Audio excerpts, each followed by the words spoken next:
YITAHOME sent me this fabric dresser for my review, and I just put it together. Literally probably took me 10 minutes, not even.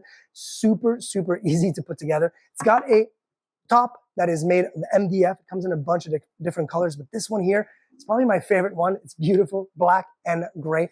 And as you can see, look how easy these things come out.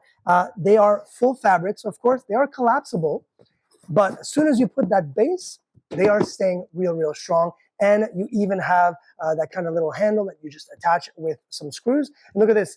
The structure itself is full metal. So you know this is going to be strong enough. And it even has a nice little ridge here, kind of like a nice little guide. So you slide it in and it's not going anywhere. I love that. The other thing that I love too is that it actually comes with feet right under those metal, that metal frame. You can adjust it depending on if you are wobbly, maybe your floor is not even. They've got you covered there. This is a 4-dresser, perfect for a dorm, a small bedroom. I'm even thinking about putting into a closet where we need kind of some more organization, kind of like, you know, have something that hides things that you want to organize without having them all over the place. I think it's super, super beautiful.